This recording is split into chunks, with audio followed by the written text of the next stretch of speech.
Welcome to Gamersledge Podcast, the weekly podcast about video games with news, reviews, analysis, and opinion. Keeping you up to date on how to wisely spend your money for video games, movies, RPGs, comics, books, and more for over 16 years. Find us online at gamersledge.com.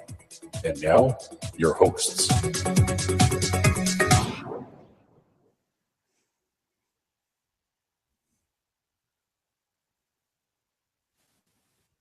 Hello and welcome, greetings and salutations.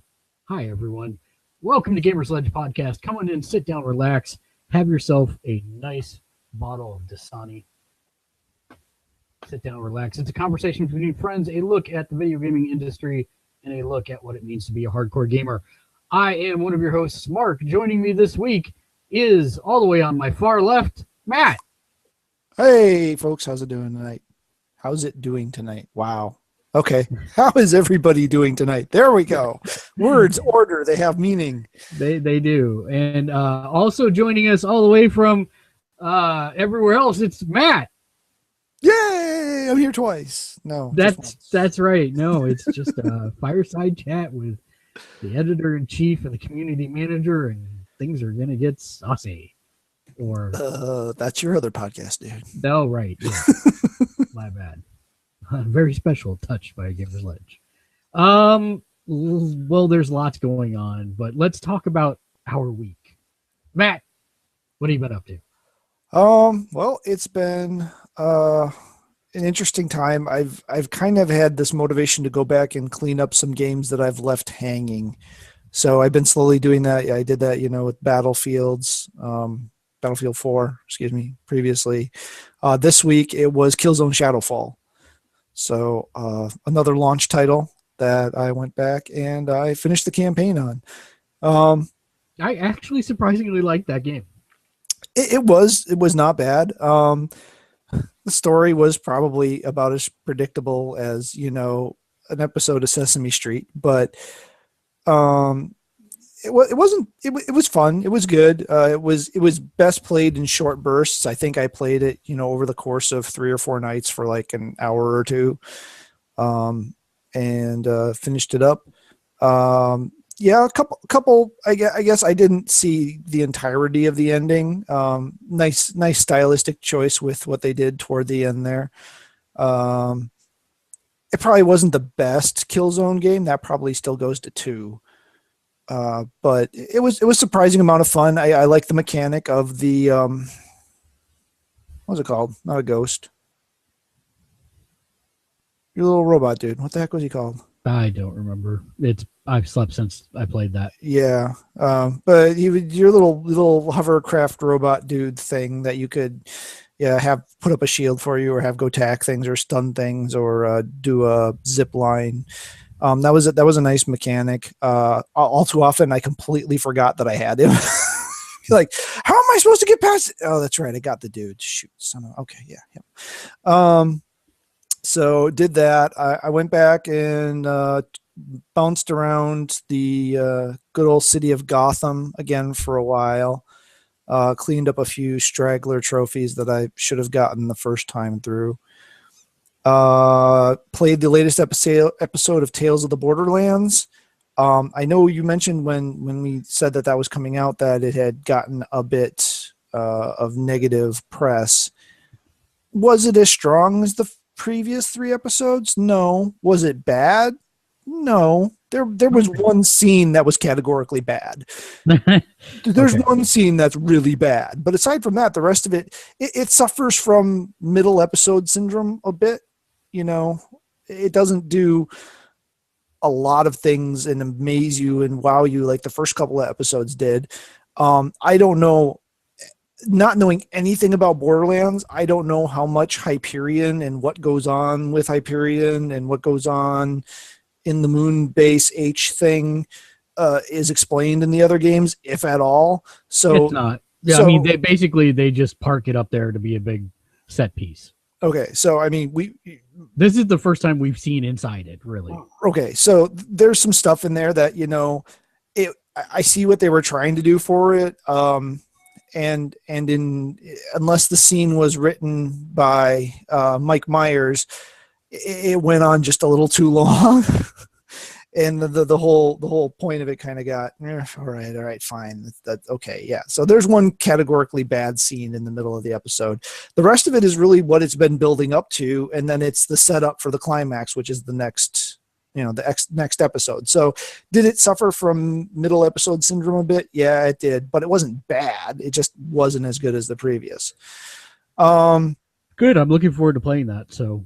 And then a teeny tiny amount of Tap Titans, probably less than a half hour a day. Actually been, got my wife playing it on her Nook tablet, and she's super casual with it, so it's kind of fun to just watch her and see how she plays it and the choices she makes and stuff. And then still doing FFRK. I got Steiner and Ico should be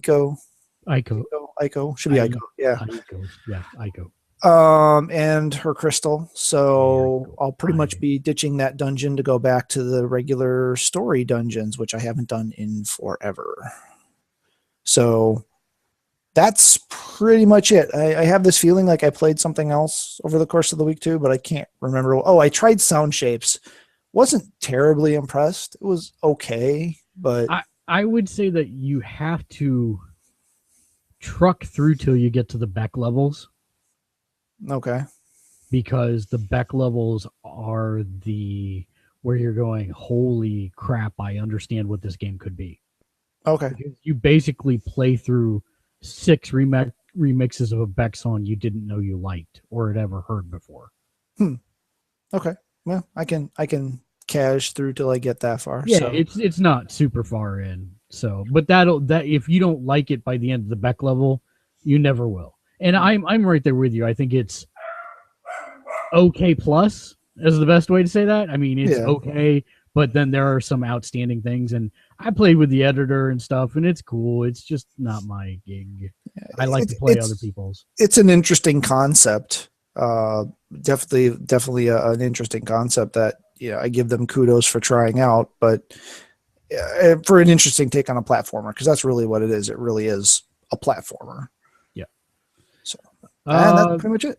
Yeah. So this week I played Final Fantasy Record Keeper. I got Steiner and Aiko as well. Got her crystal. I've got level 50 Garnet in my party trying to get her second record materia to unlock, and that has not happened. I did this morning, after like 65 million pulls, happened to get Aerith's healing rod. So now I'm going to have her learning that so that she can go back to other things. On top of that, I don't think I mentioned it, like right after the podcast last week, I got one of those shared soul break ones, and it's the one that casts Protect. Okay. So I've got that on Aerith now. So she is a healing machine. She can cast Protect. She can cast Heal Everybody. And then I'm thinking about, if I find another weapon one, I might put it in her, shared weapon one, I might put it in her hands. So right, because once she learns her the healing wind off the stick, then I don't need the stick anymore. So that's kind of cool.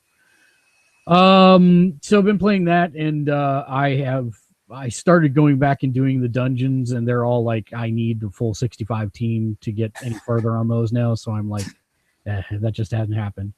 I also picked up an application called Final Fantasy Portal, which came out right after the podcast last week.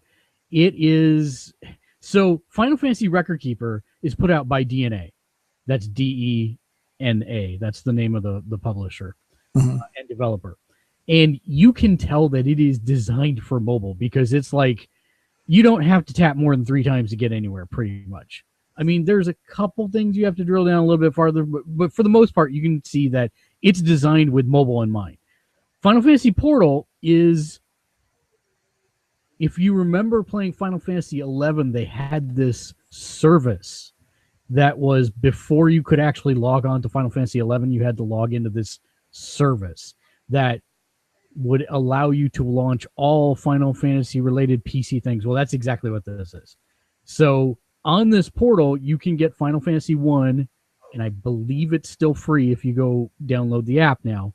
But you can also get Triple Triad, which was the card game from Final Fantasy 8, which is the best card game that has ever been created. It's better than Tetramaster because it actually makes sense.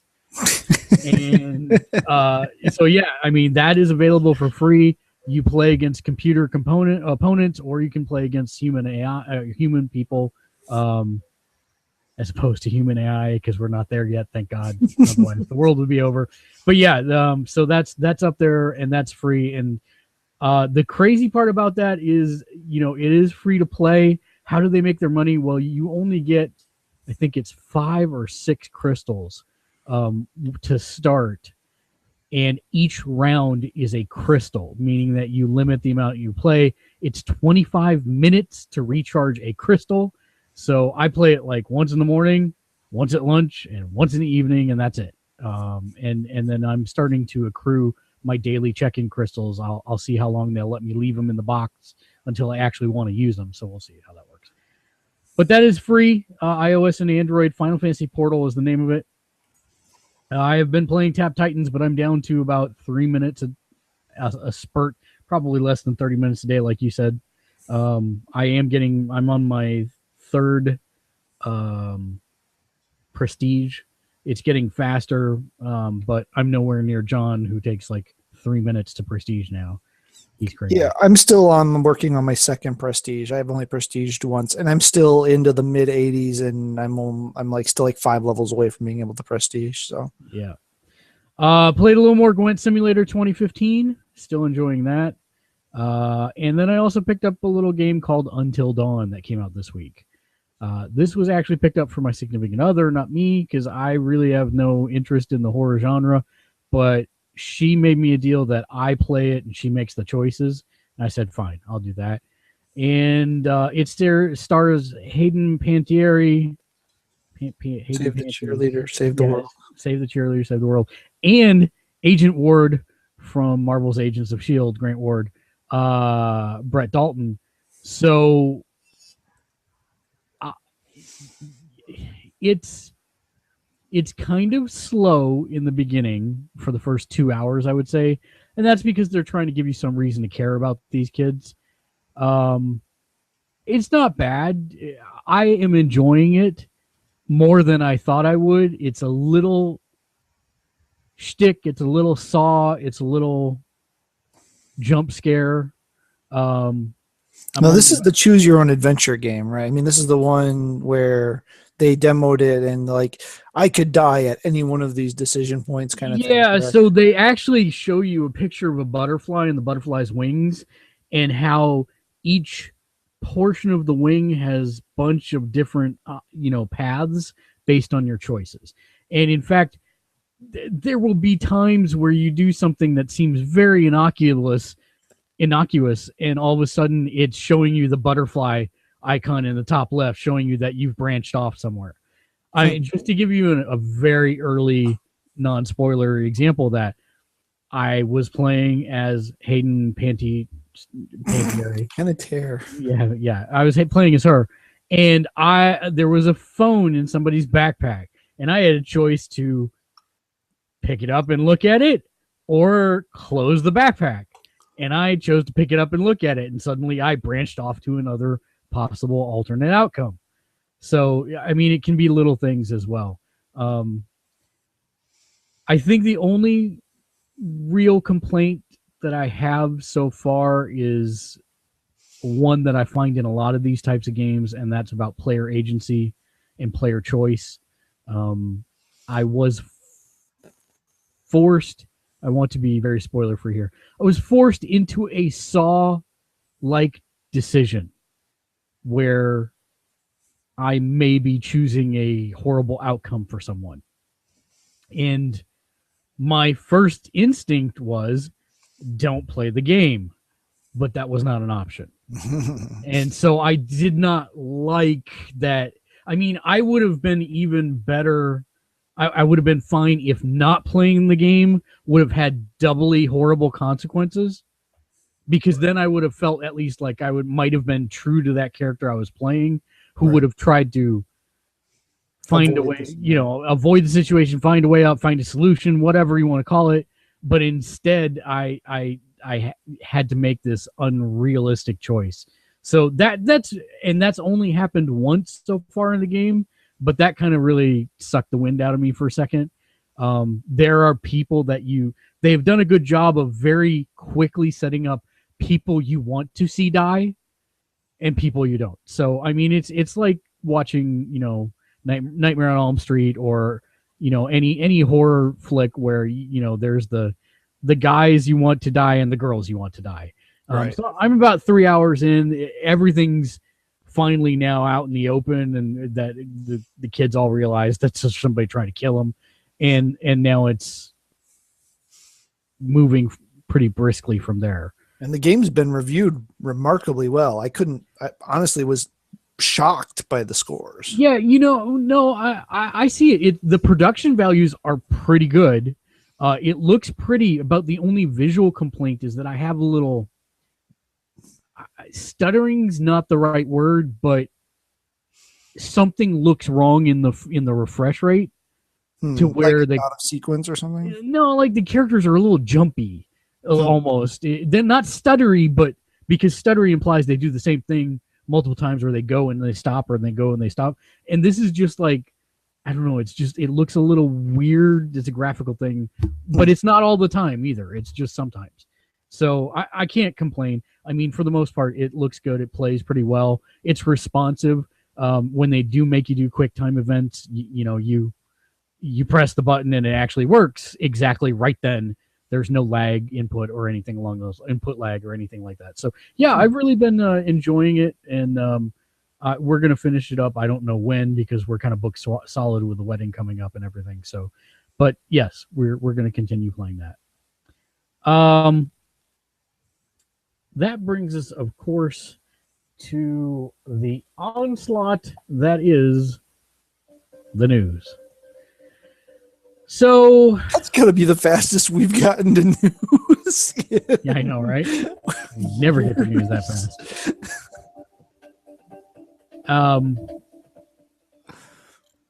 So yeah, there's some news this week. I wouldn't say it's like a huge deluge like normal. The first thing to point out is obviously the name of this episode is 6 million decks of Gwent. CD Projekt Red announced this week that in the first 6 weeks of sales, they have sold 6 million copies of The Witcher 3: The Wild Hunt. And as many people aren't aware of, CD Projekt Red also the people that own Good Old Games. Oh, really? I didn't know that. Yes. So they are, and it's interesting when you go back and you look at their business formation and structure. They started importing all these games to Poland, and then they found all these games that there were no license holders for, and then they set about trying to get them so that they could re-release them in Poland. And that's kind of how Good Old Games started. And so that's kind of interesting. But yeah, they're basically saying that because of sales, in the first half of its fiscal year, sales are up nearly 600%, 139.5 million compared to 20.3 million last year.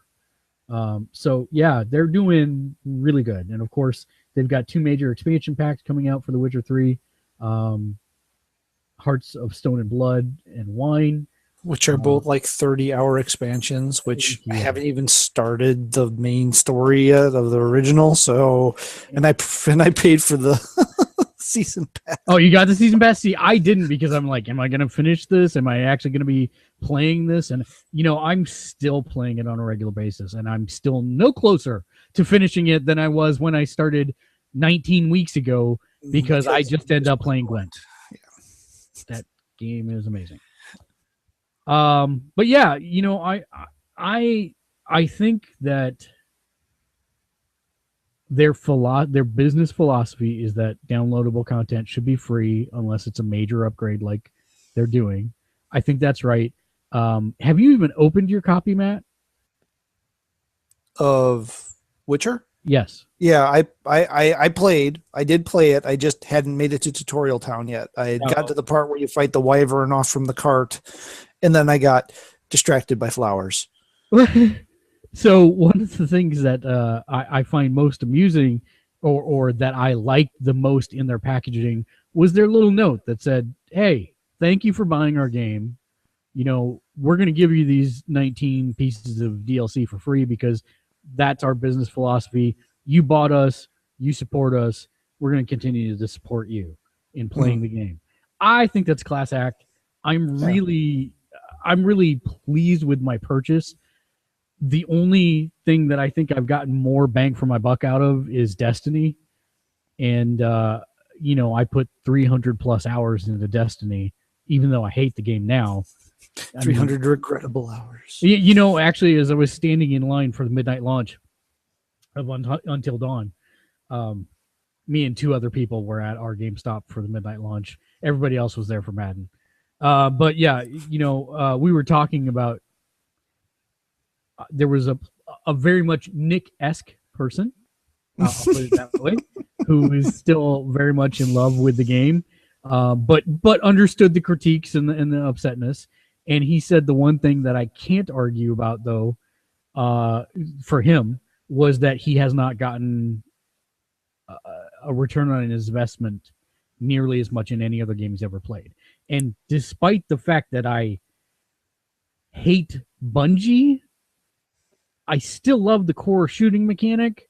I hate that they keep wiping everything out, making my progress and time logged inconsequential.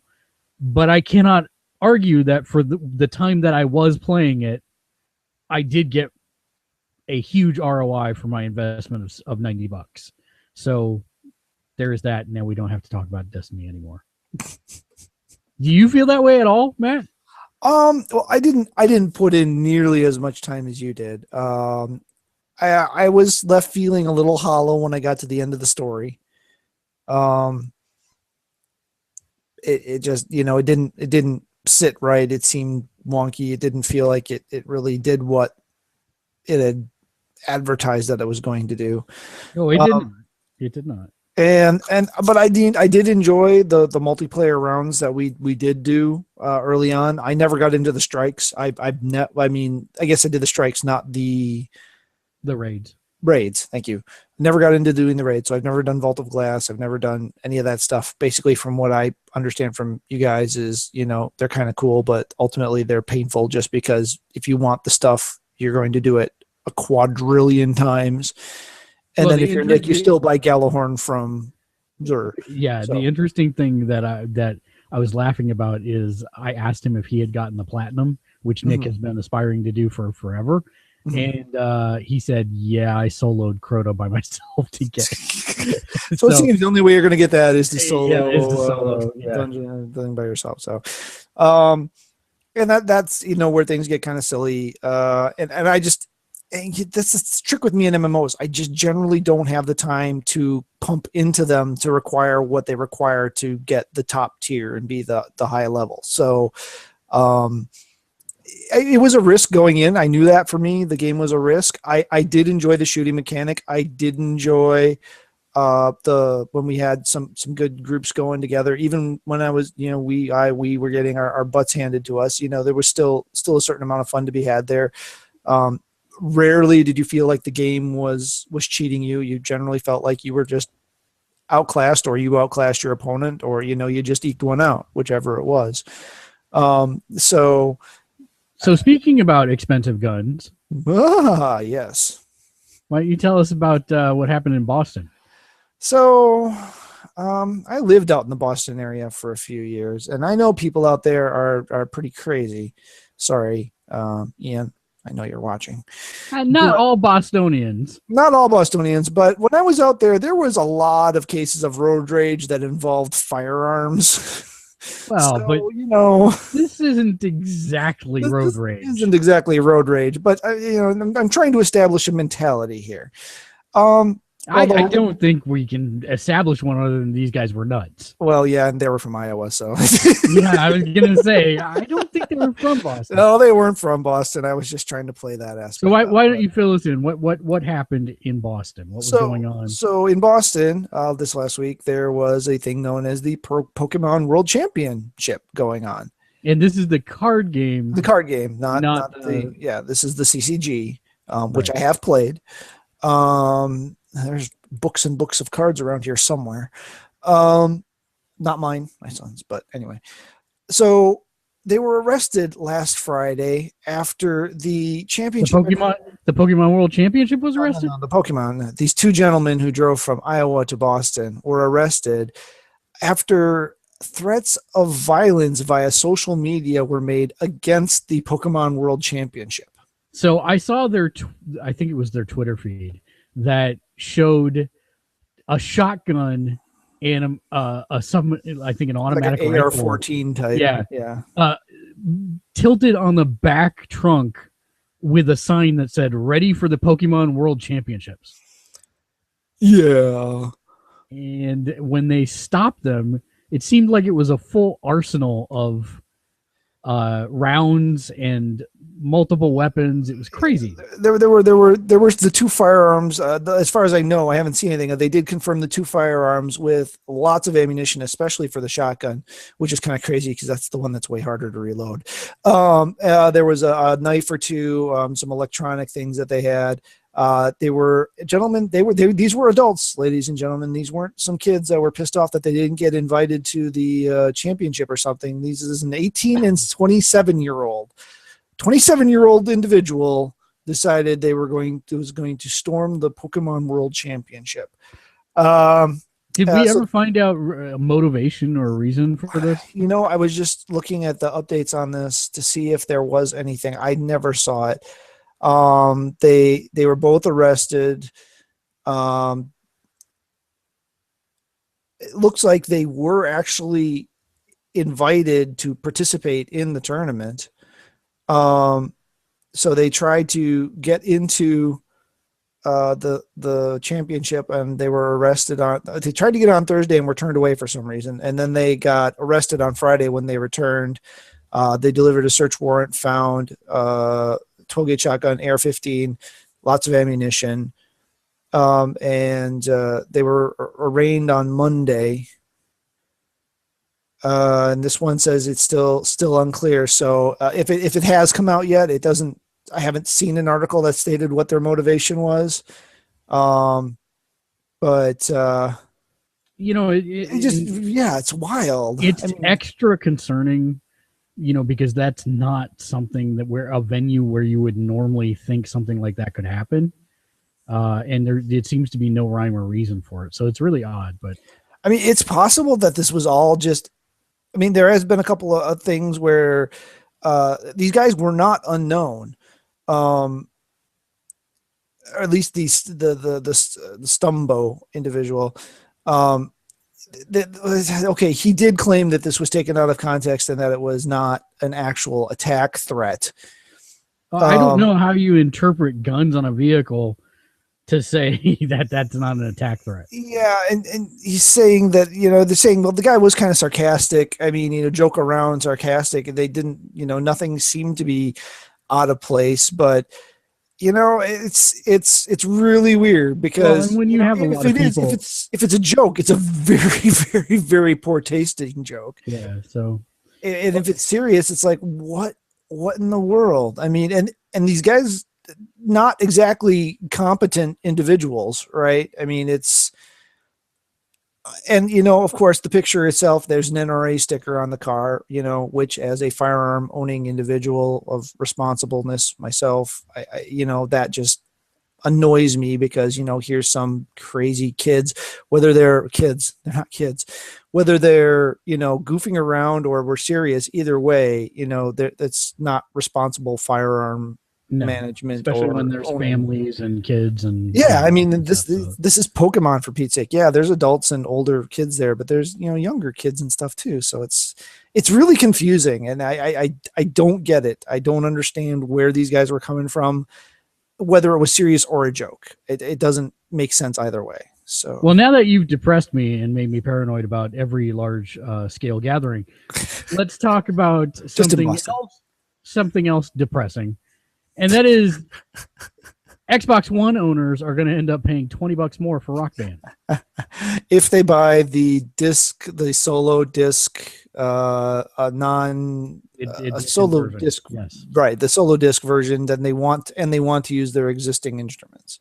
Yeah, so they basically said, hey, if you've got 360 instruments and you want to be able to use them and you're just buying the game from us, it's going to cost you $20 more because you get an adapter that allows you to do that. PS4 owners can just plug them in directly because they're USB, plus the wireless is USB, so no problem there. But for Xbox One owners, if you want that, it's going to cost you 20 extra simoleons. Have we learned whether or not the new instruments are wireless via dongle or if they are native? We have not learned that to my knowledge yet. Okay. I believe everything's wireless this time. Well, I guess the drums for 3 were wireless also. But yeah, everything's wireless except the mic. The mic's not wireless this time, is it? God, that would be nice. I don't think so, though. That would drive up the cost of the mic pretty significantly. Yeah. So anyway, okay. It'd be nice if it's not by dongle because, again, there's only 2 USB ports on a PS4. So while we're on the subject of Sony, let's talk about their Vita. So it turned out there was a class action lawsuit a little while ago that basically said, hey, if you purchased your Vita before X date, there was some misleading advertising and enough people got together. There was a class action lawsuit. And if you were one of those people like me who purchased your Vita before that given date, you could go on to Sony's website and fill out a quick form and then give them your serial number, and they would then register you for the lawsuit. Well, it turns out that this week they started sending out the settlement checks, which was either your selection of several free games for the Vita or a $25 PSN credit, which is what I chose and got that this week. So that if you were one of the people that filed for that, watch your inbox. It does not come from Sony. It comes from the firm that paid out the settlement, which was an intermediary. So watch for that. Matt, what else we got?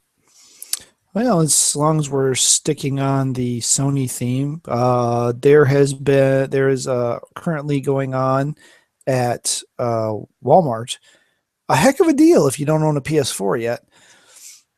Oh, you just skipped over. I see. Steal mine. Yeah. I see how it is.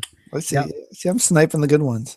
Actually, the other one's okay too, although I have one. Anyway, Walmart just unveiled what is possibly the best PS4 bundle ever. It's definitely a good one. It's really good. It's for the standard $400.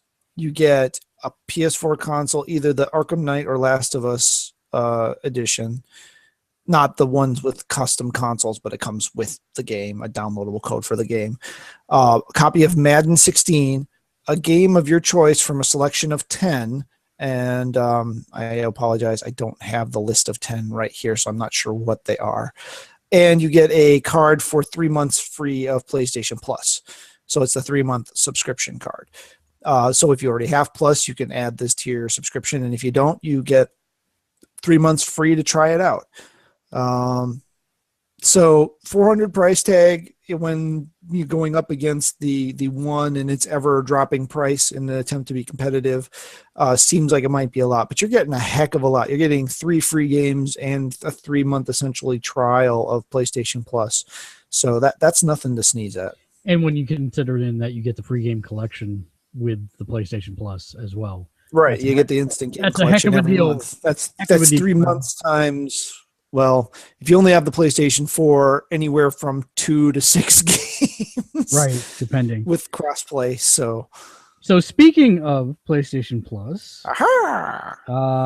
one of the things that happened this last week is that everybody could vote for next month's free game of the month, and it was down between Grow Home and I don't know if Armello and Zombie Vikings. Yes, and it turned out Grow Home got over 40% of the vote. It will be the free game. Armello and Zombie Vikings will have discounts, I believe 30%. 30%, yes. Yep. So that's pretty cool. I like this system. And the thing that's hilarious is because if you look at the Instant Game Collection posts on the blog every month, all you hear is well, not all you hear, but there's a significant grumbling about the number of indie and indie style games in the comment section. And then when people get the opportunity to vote, they vote for the most indie title of the three. Yeah, that's true. If people wanted to game this system, they would find the most expensive one, which I think was Armello, because I believe Armello is like $19.99, and they would and they would have everybody vote for that, because then you're going to get the cheap ones at 30% off still, which Grow Home's only $8. So there is that to be said about it. I wonder if people will catch on and start driving votes to do that. And I just watched another Armello video today, and if that one doesn't convince you that those 44% of people voted for the wrong game, then nothing will. Not saying that I'm bitter about Grow Home winning. I voted for Grow Home because that game is awesome and I want it. Yeah, my problem is he looks like he controls like a marionette being controlled by a drunken puppeteer. Yeah, there's a little bit of control challenge to the game. I'm not going to lie about that, but I think that's part of the point. And I still think it's more than passable. I mean, well, I haven't played it yet. I mean, I base that on videos, right? I mean, I understand Grow Home has gotten remarkably good reviews on Steam, as has Zombie Vikings. So both of those are obviously solid offerings because they're in the, extremely positive or whatever the highest ranking category on Steam is. Armello, I don't believe, has a rating because I don't think it's been released on Steam yet, if I remember correctly. I do not believe so. But I mean, it looks gorgeous, and anytime you get a virtual tabletop style game, that there's something to be said for that, because I don't have a ton of people locally to play tabletop games with, so virtualizing that is always a good thing. But yeah, that very well may be part of my $25 purchase. Yeah, I can't say we would have gotten a bad deal with any of the three. Zombie Vikings probably would have been my least favorite, just based on the views of the gameplay. But yeah, I never complain about what we get for Plus. There have been months where I've wanted to play all the games. There have been months where I've only wanted to play maybe one or two of the games. I usually download them all. I give them a try. If it doesn't click with me, delete them, and still in your download list if you decide later that you really wanted to try it again. So, and sometimes it's ones that the kids want. For me, having 3 kids that play games, sometimes one of them clicks with one of them when it doesn't click with me. So the same thing happens at my house. Your Ewok plays? No, I just play 3 times. Oh, okay. Sorry. So Matt, there's this little game coming out next week. Oh, a little game coming out next week. Yeah, it's another one of those that I think got a bit of a surprisingly high, to me, rating. Yeah. So Metal Gear Solid is obviously coming out next week, but minus Konami, any Kojima. Konami, in its infinite wisdom, is pulling 31 mobile gaming apps in Japan. So I'm just going to start calling them the Health Club business chain owner, because it seems like they're getting out of games altogether, I swear. But it's interesting. They're removing 31 iOS gaming apps on September 10th. Now, this is in Japan, but it's a little odd because some of them are out here and have English versions, like Metal Gear Solid Touch, but there was no announcement as to what was going to happen with these. They're saying that these apps will not be updated to support iOS 9 or later, which I don't know why you wouldn't just leave them on there so people with legacy devices can still buy your games. Right. But they are pulling 31, including Dance Dance Revolution S and S Plus, which I'm actually a little upset that we don't have an English version of here. Frogger Pad, Metal Gear Solid Touch, Silent Hill: The Escape, Silent Scope. I'm picking out the ones that might be familiar to Western audience. Bomberman Touch, Bomberman Chains, Bomberman Dojo, Moon Dancer. Yeah, probably not. Mahjong Police, Haunted Picks, and Shooting Watch. What is interesting is that Konami seems to be making the bulk of its money in mobile from free-to-play games, and these are not. These are ones that you actually had to pay for. But still, I don't know why you would remove them and not leave them on the store and just say, "Hey, is not supported with iOS 9 or above." Yeah, unless there's some sort of hosting charge for leaving them up. No, there's no hosting charge. Yeah, no. So that's crazy, but that's I still have no idea what Konami is doing over there. Well, they're leaning up, that's for sure. Yeah, they definitely are. I think we need to talk about the elephant in the room. How did you know I had an elephant in the room? Because YouTube is always in the room. This is true. It's probably where you're watching us right now, as a matter of fact. So anything to upset them, they're watching. On Google rolled out YouTube Gaming today, the Twitch Killer application. Twitch Killer. Yeah, that's what some people are calling it, the Twitch Killer. To be honest, God, please don't kick me off your service, YouTube, but not impressed as of yet. The interface is very flashy. I mean, like Flash, not like HTML5. I believe there is HTML5 behind it, but I don't like it, and it's not very intuitive. Now, is this as a streamer or as a viewer? Yes, that is exactly. I mean, basically, the streaming side ties into what we do here with Hangouts on Air. It takes you to a specialized section in your channel to where you can just start streaming live right there on the spot. And they now rolled out Xbox One nor PS4 at this point support this, correct? I don't think Xbox One can export to YouTube, but don't hold me to that. I think maybe they might actually be able to do that. PS4 will be able to once they get right, but right now they can. Yeah, as of right now they do not, unless you're using a capture device like I do for right, game which support. yeah. So yeah, as of right now, and that's the real thing is they launched apps for both iOS and Android. And it's not under Google, it's under YouTube Gaming. So that's what you got to search for on the app, Play Store or on the iOS App Store. And is that a watch specific, or can you stream mobile games from that? So the various sources I looked at said that you could stream with those apps. I downloaded it to my iOS device. I can only watch. There's no way to stream anything. Because that was going to be my question. I'm like, if they have solved this, because this is actually a problem on iOS, I have to do some shady things to get iOS capture up and running. I've got two ways that I can do it. One's much more painful than the other.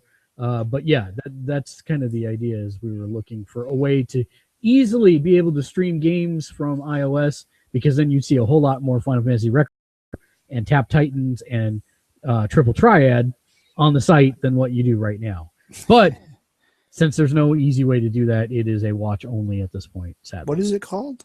It's called YouTube Games.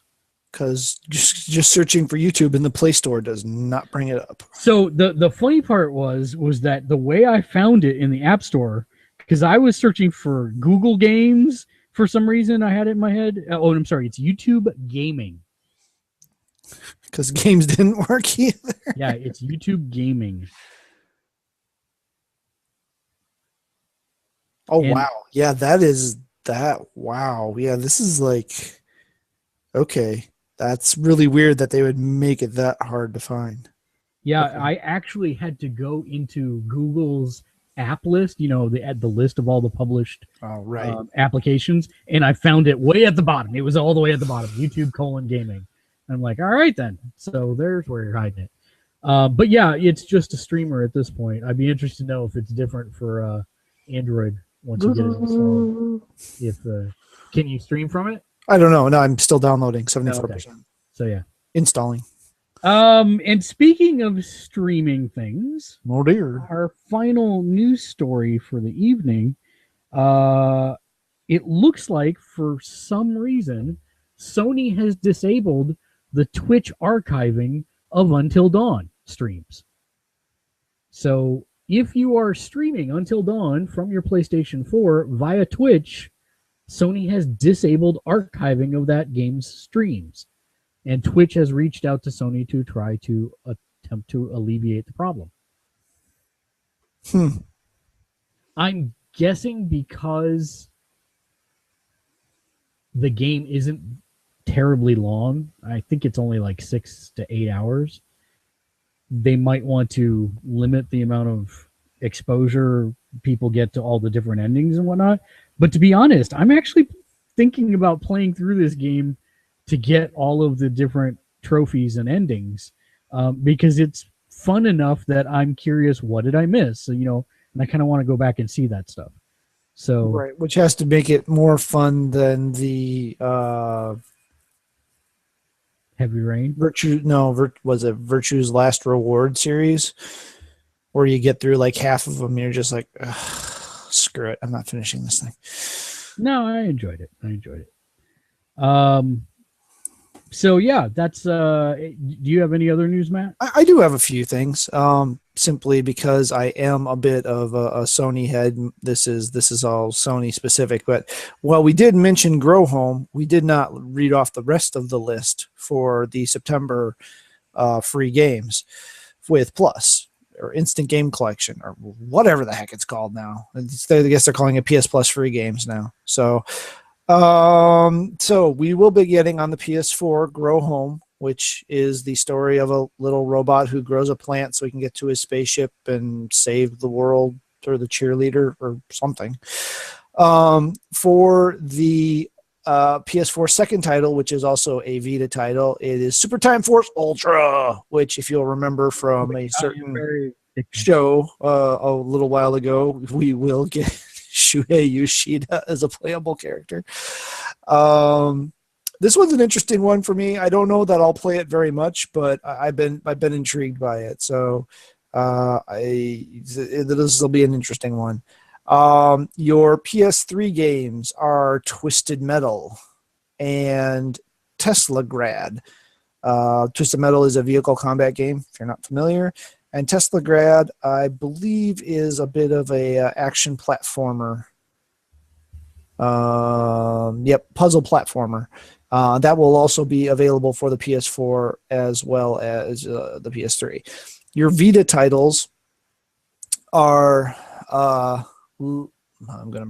Mulana EX, which looks to be a dang it, now I just totally forgot it. Spelunky clone. And then the other game for the Vita, which is also available for the PS4, is called Xenodrifter, which looks like a 8-bit style game where you will be exploring strange alien planets and discover secrets and cobble away together home. So it sounds like it's mostly an exploration game. I haven't actually seen any video or anything of it, but it'll be one of those, you throw on your Vita when you're going on a plane ride or whatever and give it a whirl, or the bus ride to school or work or train ride or whatever, and give it a go and see what you think. So those will be available the first Tuesday of September, which is, if my computer will cooperate, next Tuesday, the 1st. So yeah, there's that. Also, something that's near and dear to my heart, though I haven't bought it, I will be eventually. Mega Man Legacy Collection came out. It is a collection of the 8-bit games from Mega Man 1 through 6, the original Mega Man, no X here. They have been formatted for widescreen and HD displays, but they are still the 8-bit style presentation. And see, this is where you and I differ greatly, because the idea of playing Mega Man 1 through 6, give me a knife so that I can drive it in my skull right now and twist until I am dead, spasming on the floor. See, I probably have a better idea in my head of playing, like Mega Man 2 and Mega Man 3 and Mega Man 5. In my head, I probably have a better idea of what that would be like than in practice. But it does also come with other things. It comes with, it is a collection. So it comes with, a database where you list all the weapons. So you don't have to guess, okay, what one is true Wooden Man weak against, or, so you can actually go and look all that up and plan out your attack ahead of time, research different stuff about the Mega Man's abilities and the Robot Masters. Museum has hundreds of pieces of production art, concept art, unused sketches, and other cool stuff about the series. This is the part that I'm almost willing to pay the $15 just for this part. The music player. The music for Mega Man series has always had a special place in my heart.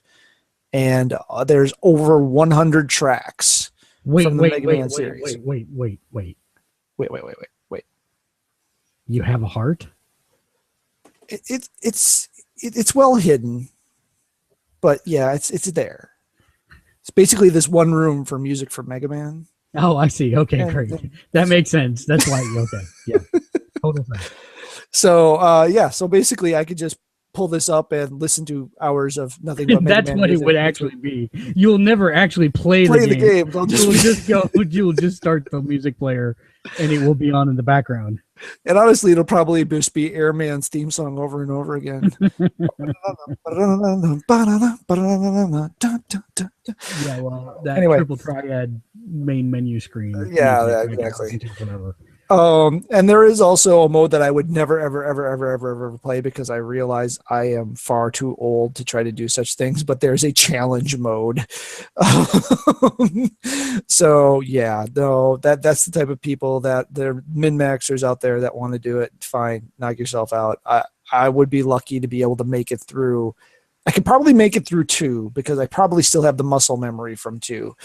But any of the other ones, I'd probably be lucky to even be able to make it through the game. So, but that is something that's out there. If your nostalgia so tweaks you, it is $15. Perhaps if you got your $25 card from the settlement, that might be a way to go. I didn't qualify for the settlement, so I remember the extent of my Mega Man 2 play session, and I do still have the muscle memory. It was holding up to climb up the ladder, and then I died. And holding up to climb up the ladder, and then I died. And then I said, oh, well, it's a good thing I didn't buy this game. And then I never played it again. Mega Man 2 was the first game, aside from Duck Hunt and Mario, that we had for our Nintendo Entertainment System. So it got a lot of my attention. Oh, so your parents hated you. Got it. Check. Understood. Hey, it kept us occupied for hours. Yeah, because don't ever talk to me about Dark Souls again. Dark Souls is more punishing for any single error. Yes, I will give you one. Probably has the sadism level of Dark Souls. I think 4 probably does. Okay, 2 does not. 3, and I don't think I ever played 6. So. And then another one I wanted to throw out there, just because you actually shared this just before the podcast. Oh yeah, well, okay. So this isn't news per se. This isn't news, but this is freaking awesome. There is a game that is coming out in early October. I think it's the 6th of October, if I remember right. And tell us a little bit about it, Matt. It's the freaking Transformers, man. And this And isn't what- like any of the mamby-pamby Transformers that have come out in the last 30 some odd years. This is the early 1980s, cell shaded. To be clear, it is Generation 1 Generation 1, yes. only Transformers. Yes. So we're Which means- talking the original Optimus Prime, the original Bumblebee, the original Wheeljack, the original Sideswipe, and this is the first time I've seen the original Grimlock. And the Insecticons. And the Insecticons and Devastator. And But he was Devastator. actually 5 green things that do not have testicles. Alrighty then. So this is the other thing, just sidestepping that completely. This is the thing that does worry me just a little bit. We have not seen Megatron, nor have we seen any of the jets. Nor have we I seen. thought we saw Megatron in the first trailer I- being wielded by maybe Starscream. no, you're right, but maybe we did. Being I don't wielded think we've by- seen gameplay of them, but I'm not sure at Yeah. this point that's been announced that you play anyone other than Autobots. You know, we haven't seen. Is it Skywarp? Is that the yeah, truck jet? Skywarp is the purple Starscream. Oh, that's not what I'm talking about at all. Not the white and red Macross. Jetfire.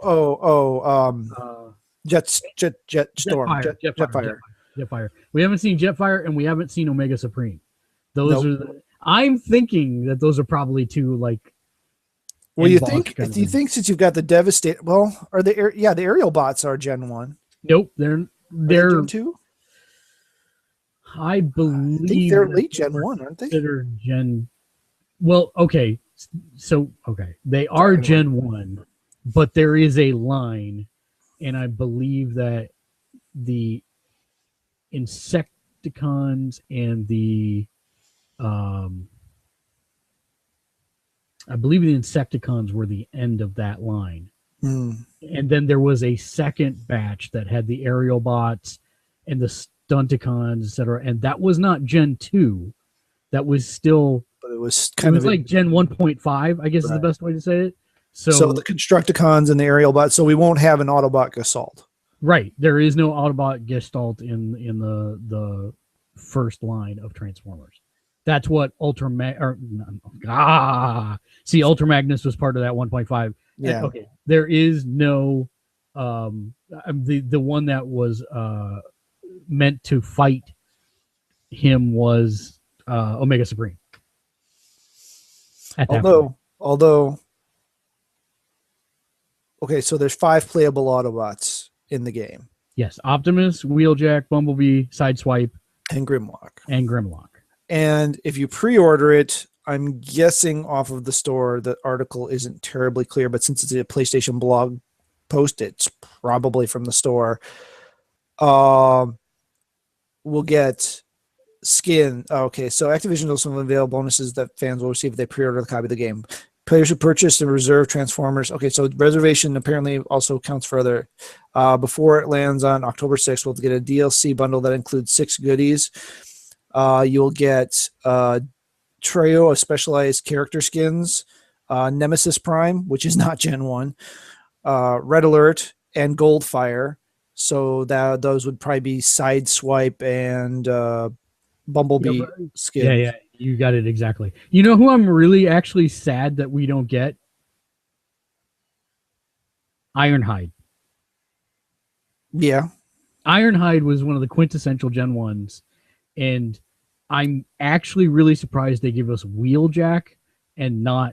I'm not surprised by Wheeljack. I am surprised by Sideswipe. I would have thought they'd go for Man, Jazz no, before Sideswipe. Sideswipe. Sideswipe was one of the. That was one of my favorites, dude. Who doesn't want the Corvette? I'm serious. Well, yeah, there's that. I mean, although Or I guess if you were going to choose, I'm sorry. I just did it. Trax is the Corvette. Trax is the Corvette. Yeah. Ferrari is Sideswipe. That's Excuse right. me. Yeah. So, but I guess if you're going to go over or Jazz or Wheeljack, I would have thought they would go Jazz. But Yeah, no, you're exactly right. I would have thought they would have done Jazz, and instead of Sideswipe, I would have thought they would have done Ironhide, because Ironhide. But Ironhide would be another bruiser. I think they were looking for separate classes. So from that perspective, they make sense. So anyways, they launched a new gameplay trailer that if I wasn't sold on the game before, I am completely sold on the game now. It is Devil May Cry with Transformers. Devil May Transformers, yes, yes. That's really what it is Devil May Cry with Transformers. I'm hoping that maybe somehow someone in the universe takes pity on me and decides to get me that game, because I can't buy it. But man, it makes me... Is it a full price game? I guess I haven't... I believe it is a full price game, but I am not positive. I will attempt to find out here by launching the online PlayStation Store, which is, if you have best, $49.99. So it's a $50 game, not quite full price, but it's still close. And yeah, that game makes me just... I have 40 days. Dumb grin on my face the whole time I watch anything about it. Yeah. So if you pre-order on the PlayStation Store, you get a theme. It doesn't say whether it's a static or dynamic theme. The 3 character skins and 3 weapons. It doesn't say whether the weapons are unique or if they are just early unlocks. I still want there to be a headmaster, but I know it's not going to happen. That's like Gen 3. Triple Changer, no, Triple Changer, yeah. Triple Changers were 1.5 still. Yeah, you're right. Yeah, it wasn't until like Gen 3. Because you had the Target Masters and the Headmasters in there. The Target Masters and would the be Motor cool. Masters, and then Target Masters would be cool though. Yeah. But yeah, I digress. And then you had the ones that were people that transformed into Transformers. Yeah, it got weird after a while. No. The people transformed into guns and heads. Oh yeah, right. Those were the they were in the suits that were the Headmasters and the Motor Masters, and yeah. And Sam Witwicky was the one that transformed into the head of the first robot for Fortress Maximus. Yes.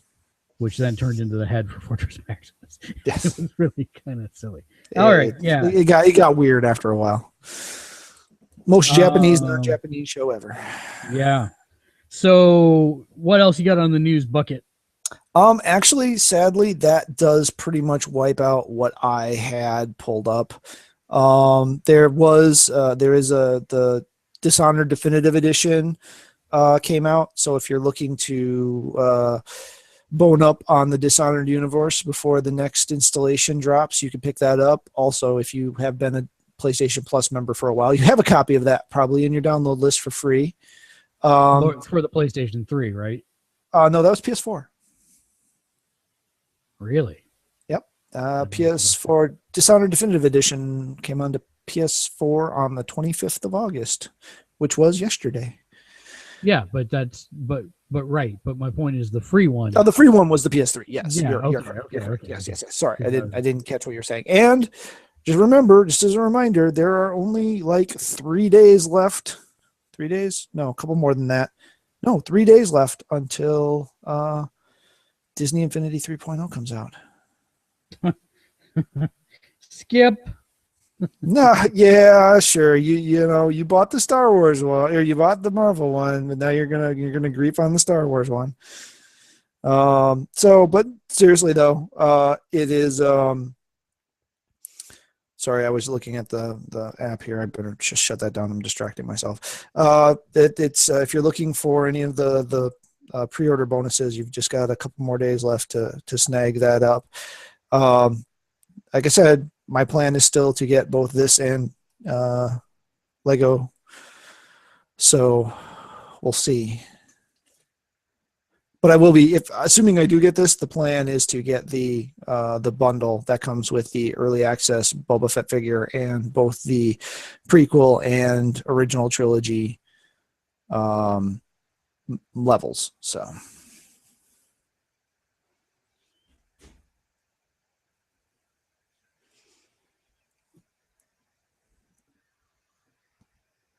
Did I lose you? Yep, I lost him. Doesn't show me off the internet.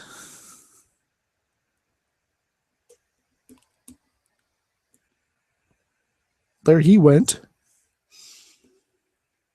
Did he went or did I went? I think he went. So I don't know if anybody's out there. I don't know if I'm actually talking to anybody or if I'm just talking to myself. So that did bring us to the end of the news.